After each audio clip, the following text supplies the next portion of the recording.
Hello friends, welcome back to my channel SRK drama explain. Friends, ये video मैं लोगों के एंटरटेनमेंट के लिए बनाती हूँ, so please watch full, share, subscribe and like this video.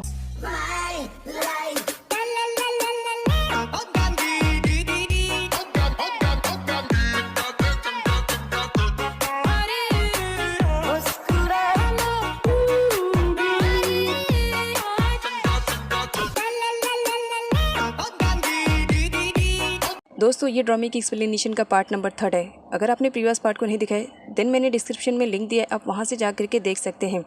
तो लास्ट पार्ट में हमने देखा था कि नन जिस लिफ्ट में ट्रैवल कर रहा था उसी लिफ्ट में बूट भी रहती है। वो बूट के पास जाता है और उसे कहता है, क्या तुमने मुझे पहचाना? बूट उसे नहीं पहचान पा रही थी। तब यहाँ पर नन उसे कहता है, क्या तुम्हें सच में याद नहीं है उस दिन इवेंट में तुमने मेरे ऊपर ड्रिंक को गिराया था, मैं वही हूँ। तब यहाँ पर बूट को याद आता है, लेकिन यहाँ पर नन को दिखाया जाता है उसकी नीयत कुछ ठीक नहीं लग रही थी। बूट लिफ्ट के बाहर आती है, तब टी-बेट उसी का वेट कर रहा होता है और उसे नन के बारे में सब कुछ मालूम पड़ गया था कि वो कितना वाहियात किस्म का लड़का है और कितना प्ले बॉय टाइप का लड़का है। इसी वजह से वो अपनी बहन से कहता है कि वो उससे दूर रहे और ये भी उसे एडवाइस करता है कि उसे ये जॉब छोड़ देनी चाहिए। तब बूट कहती है, बट क्यों भाई? मैं आपको बता दूं, आप जैसे भी नन के बारे में सोच रहे हो ना, वो बिल्कुल भी वैसा बंदा नहीं है।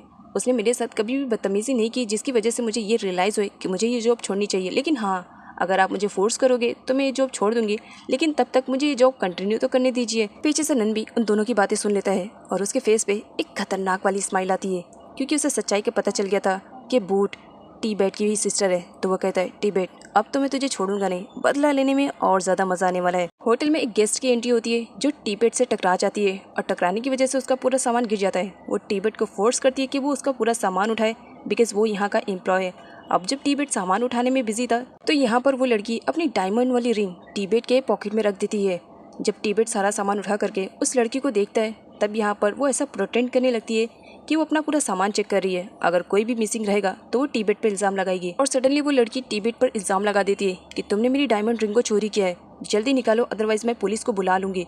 तब टी-बेट उससे कहता है, बट मैंने पूरा सामान तुम्हारे सामने ही तो उठाया है, तो मैं चोरी कैसे कर सकता हूँ? लड़की जोर जोर से टी-बेट पर चिल्लाने लगती है, जिसकी आवाज़ सुन करके मुक और नन दोनों को ही आना पड़ता है। यहाँ पर वो लड़की मुक से कहती है, ये कैसा स्टाफ है तुम्हारा, दिन दहाड़े मेरी डायमंड रिंग को चोरी कर लिया है, जल्दी से इसकी तलाशी लो अदरवाइज मैं कंप्लेंट कर दूंगी तुम्हारे इस होटल के बारे में। अब यहाँ पर नन उसकी तलाशी लेता है और उसके पॉकेट से जब डायमंड रिंग निकलता है तो कुछ टाइम के लिए तो टी-बेट भी शॉक में था कि उसके पास ये डायमंड रिंग कहाँ से आई। अब यहाँ पर वो बहुत ज़्यादा परेशान हो जाता है, वो अपनी सफाई देने लगता है, मैंने ये डायमंड रिंग को नहीं चोरी किया है। तब यहाँ पर मुक को दिखाया जाता है, वो पुलिस स्टेशन में कॉल तो करती है लेकिन वो लड़की के बारे में ही कंप्लेन कर देती है। तब वो लड़की शॉक में थी, वो उसे कहती है, चोरी इसने की और कंप्लेन तो मेरी कर रही हो। तब मुक कहती है, कुछ भी बोलने से पहले एक बार ये CCTV कैमरास की वीडियोज़ और फोटो को देख लो, जिसमें साफ साफ दिखाई दे रहा था कि किस तरह से चालाकी से उस लड़की ने टी-बेट की पॉकेट में अपनी ही डायमंड रिंग को छुपा दिया और उस पर चोरी का इल्ज़ाम लगा दिया। सारी सिचुएशन को अपने कंट्रोल में करने के लिए यहाँ पर नन टी-बेट से सॉरी भी बोलता है। नेक्स्ट सीन में उसी लड़की को नन के साथ दिखाया जाता है जिसने चोरी का इल्ज़ाम लगाया था टी-बेट पर। अब यहाँ पर दिखाया जाता है ये सारी प्लानिंग किसी और की नहीं, नन की रहती है। वो टी-बेट को अपने इस होटल से निकालना चाह रहा था तो उस लड़की पर चिल्ला रहा था कि एक ज़रा सी गलती की वजह से उसकी पूरी की पूरी मेहनत बर्बाद होगी, उसने जितना भी प्लान बनाया था सब फ्लॉप हो गया, उसे देख लेना चाहिए कि कहाँ पर CCTV कैमरा था। अब जो कि नन का प्लान फ्लॉप हो गया था तो उसका गुस्सा अब टी-बेट के लिए डबल हो गया था। वो टी-बेट को अपने पास बुलाता है, टी-बेट डरते हुए आता है और नन से कहता है, क्या हो गया सर, आपने मुझे क्यों बुलाया?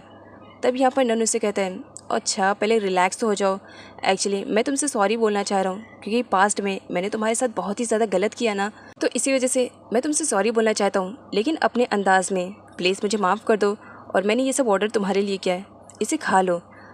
टी-बेट थोड़ा डर रहा होता है लेकिन यहाँ पर नन उसका बॉस रहता है, इसी वजह से उसे नन की बातें माननी पड़ती है। अब यहाँ पर नन भी खाना खाता है और टी-बेट भी खाना खाता है, लेकिन कुछ टाइम के बाद टी-बेट को अजीब सा फील होने लगता है क्योंकि नन ने उसके खाने में ड्रग्स मिलाया था।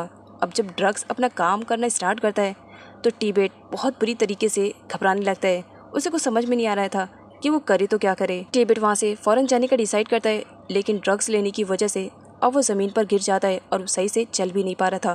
तब यहाँ पर नन उसकी हेल्प करता है, लेकिन पीछे से वो उस पर स्माइल भी कर रहा होता है। अब ड्रग्स इतना ज़्यादा हो गया था कि टी-बेट को कुछ भी दिखाई नहीं दे रहा होता है। वो अपनी ग्लासेस को भी वेयर करता है बट फिर भी कुछ साफ साफ नहीं दिख रहा था और इस ड्रग्स के चक्कर में वो एक पर्सन को गलत समझ लेता है और उसकी खूब पिटाई करता है। तब वहाँ पर होटल के स्टाफ आ जाते हैं और फ़ौरन जैसे तैसा करके टी-बेट को वहाँ से लेकर के जाते हैं। यहाँ पर दिखाया जाता है नन तो बहुत ही ज़्यादा खुश था कि ये तो अभी शुरुआत है, आगे आगे देख तेरे साथ मैं क्या करता हूँ। मॉर्निंग का सीन दिखाया जाता है जब टिबेट को होश आता है तो ड्रग्स की वजह से अभी भी उसके सर में कहीं ना कहीं दर्द था और उसे कुछ याद नहीं आ रहा होता है। उसकी मॉम और उसकी सिस्टर काफ़ी परेशान थे।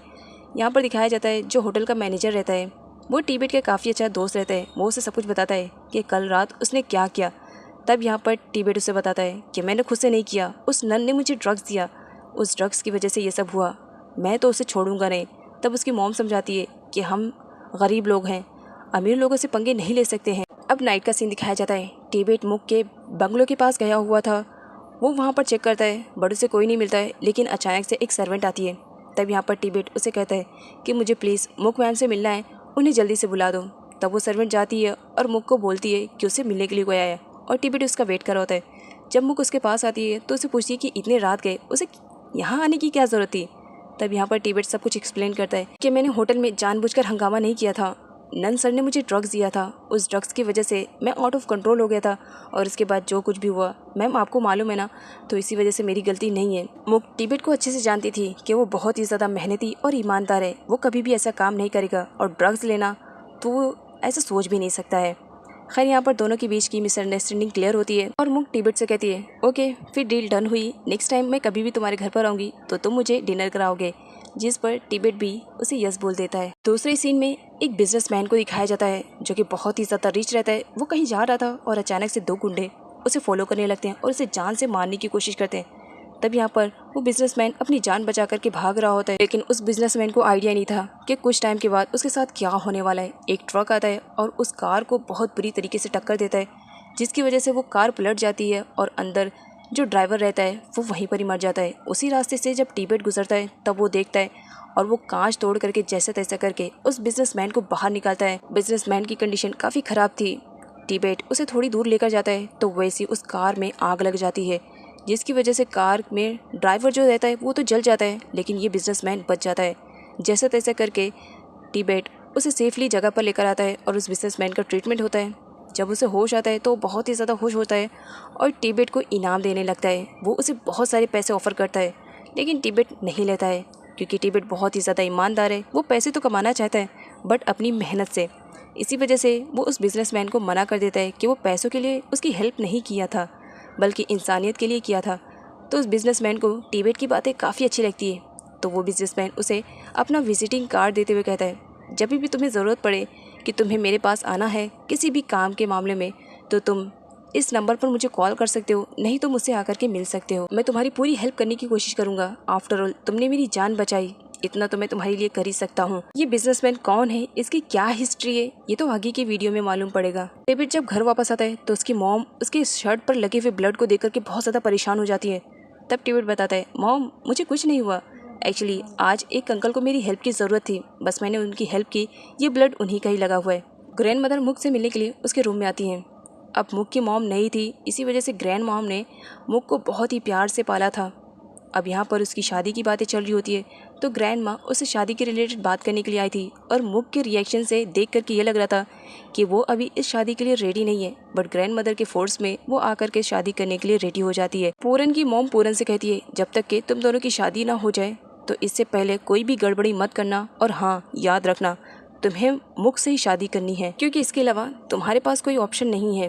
नेक्स्ट सीन में दिखाया जाता है अब मुक की शादी की बातें चल रही होती है तो इस बात से नन को भी काफ़ी बुरा लगता है क्योंकि वो भी उसे बहुत ही ज़्यादा लाइक करता था। मुक की शादी की वजह से अब नन भी डिप्रेशन में रहने लगा था, उसे अपना डिप्रेशन कम करना था, तो इसी वजह से वो होटल के एक स्टाफ को बहुत सारे पैसे देता है कि वो जाकर के बूट को किसी भी तरह उसके रूम में सेंड करे, और होता भी ऐसा है। वो लेडी बूट को उसके रूम में सेंड कर देती है। अब जब बूट यहाँ की क्लीनिंग कर रही होती है और बेडशीट वगैरह को सही कर रही होती है तो पीछे से नन आ जाता है और सडनली उसे पकड़ लेता है टाइटली। बूट उस वक्त बहुत ज़्यादा डर जाती है, वो उसे छोड़ने के लिए कहती है लेकिन नन उसे टाइटली पकड़ लेता है और उसे बेड पे पटक देता है और उसके बाद नन बूट के साथ बदतमीजी करना स्टार्ट कर देता है। बूट अपने आप को छुड़ाने की कोशिश कर रही होती है और काफ़ी रो रही होती है वो। तब वहाँ पर एक लड़की की एंट्री होती है। एक्चुअल में ये लड़की कोई और नहीं नन की गर्लफ्रेंड रहती है, जिसकी वजह से बूट को मौका मिल जाता है और वो सडनली वहाँ से भाग जाती है, लेकिन बेचारी बहुत सदमे में थी और रोई जा रही होती है कि उसके भाई ने जो कहा था नन वैसे ही निकला। नेक्स्ट सीन में दिखाया जाता है यहाँ पर उसकी गर्लफ्रेंड नन से कहती है ये सब मैंने क्या देखा, अभी जो लड़की थी वो कौन थी, तब यहाँ पर नन बहाना बना देता है, अरे वो तो यहाँ की स्टाफ थी, वो मेरे साथ ज़बरदस्ती करना चाह रही थी, लेकिन मैं ऐसा थोड़ी करने दे सकता हूँ ना, बिकॉज मैं तुमको लाइक करता हूँ, मैं तो यहाँ पर तुम्हारा वेट कर रहा था। तब वो कहती है, इन नाइटी सूट में? तब नन कहता है, अब जिसकी इतनी हसीन गर्लफ्रेंड हो तो वो उसका इंतज़ार नाइटी सूट में कर सकता है ना, और उसके साथ रोमांस करना स्टार्ट कर देता है। टिबेट पीछे से आता है और बूट के कंधे पे हाथ रख देता है। बूट इस कदर ज़ोर से चिल्लाती है बिकॉज वो डर चुकी थी। तब टिबेट उससे पूछता है कि आखिर वो इतनी ज़ोर से क्यों चिल्लाई, क्या कोई बात है? बट बूट झूठ बोल देती है, नहीं भाई ऐसी कोई बात नहीं है, बस आप पीछे से आए ना अचानक से, तो इस वजह से मैं डर गई। वो उसे जल्दी से कपड़े चेंज करके अपने साथ घर चलने की बात करता है। नेक्स्ट सीन में दिखाया जाता है दोनों अब घर जा रहे होते हैं। तब उनकी मुलाकात हो जाती है मुक से। मुक कहती है, तुम दोनों कहाँ जा रहे हो? तब यहाँ पर टिबेट कहता है, एक्चुअली हम दोनों घर जा रहे हैं। तब मुक कहती है, एक्चुअली तुम लोग जहाँ पर जा रहे हो रास्ते में मैं तुम्हें ड्रॉप कर दूंगी, क्योंकि मुझे भी किसी काम से ही जाना है। टिबेट मना करता है, नहीं मैम मैं नहीं जा सकता हूँ। लेकिन उसकी सिस्टर बूट कहती है, नहीं हम चलने के लिए रेडी हैं, और दोनों को कार में बैठना पड़ता है। मुक टिबेट से कहती है, एटलीस्ट सीट बेल्ट तो लगा लो। जब टिबेट सीट बेल्ट लगाता है तो उससे नहीं लगती है। मुक उसे लगाने के लिए जब उसके क्लोज आती है तो यहाँ पर टिबेट कुछ टाइम के लिए शॉक में था और स्टैचू बन चुका था कि उसकी मैडम उसकी इतनी ज़्यादा क्लोज है। नेक्स्ट सीन में मुक की ग्रैनी को दिखाया जाता है। वो बहुत ही ज़्यादा खुश हो रही होती है क्योंकि पूरन की मॉम आई हुई थी और वो शादी की डेट फिक्स करने की बात कर रही थी। लेकिन यहाँ पर मुक का इंतज़ार किया जा रहा होता है कि वो जब आएगी तो शादी की डेट फिक्स होगी, बट मुक नहीं आती है क्योंकि मुक तो यहाँ पर आ चुकी थी टिबेट के घर पर। अब रात हो चुकी थी, डिनर का टाइम भी हो गया था, तो इसी वजह से टिबेट की मदर मुक से कहती है, डिनर किए बगैर मैं तुम्हें जाने नहीं दूंगी। पहली बार तुम आई थी और तुम्हें ऐसे ही जाना पड़ा, लेकिन इस बार मैं तुम्हें डिनर करा करके जाने दूंगी। और यहाँ पर तीनों मिल जाते हैं डिनर की प्लानिंग करने के लिए। काफ़ी टाइम के बाद फाइनली डिनर जब रेडी होता है तो यहाँ पर सारे लोग एक साथ बैठ करके डिनर इंजॉय करते हैं, लेकिन सारे लोग देखते रहते हैं क्योंकि मुक तो बहुत ज़्यादा इंजॉय कर रही होती है, क्योंकि मुक बहुत ही रिच फैमिली से बिलोंग करती है और उसके रूटीन में ऐसा कुछ भी नहीं था। ना ही वो ऐसे फूड खाती थी, ना ही ऐसे लोगों के साथ उसका उठना बैठना था। मुक किसी प्रिंसेस से कम नहीं थी। फर्स्ट टाइम उसने अपने घर को छोड़ करके किसी गरीब के घर में डिनर किया था, उसे बहुत ही ज़्यादा अच्छा लग रहा था। वो तो खाने की काफ़ी तारीफ़ करती है कि सच में ये खाना बहुत ही ज़्यादा डिलीशियस है और शायद मेरे होटल में ऐसा खाना कभी बनता होगा, क्योंकि इसमें तुम्हारी मॉम के हाथों का स्वाद जो है। अब सारे लोग मिल करके खाने को एंजॉय करते हैं।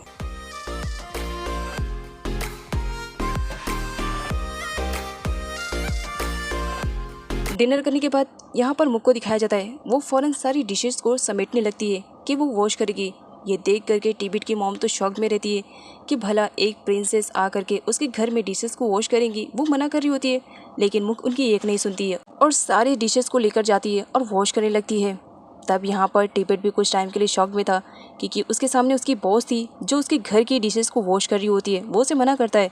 तब मुक कहती है कि वो एक गर्ल है, ये सारे काम उसे भी आते हैं। माना वो अपने घर में नहीं करती है, लेकिन पता नहीं क्यों आज उसे यहाँ पर ये काम करते हुए बहुत ही ज़्यादा अच्छा लग रहा है। गाइस, आगे की वीडियो और भी ज़्यादा इंटरेस्टिंग और अमेजिंग है, सो उसे देखना मत भूलिएगा। एंड बाय द वे, आपको ये ड्रामे की एक्सप्लेनेशन कैसे लगी कमेंट सेक्शन में कमेंट करके ज़रूर बताइएगा।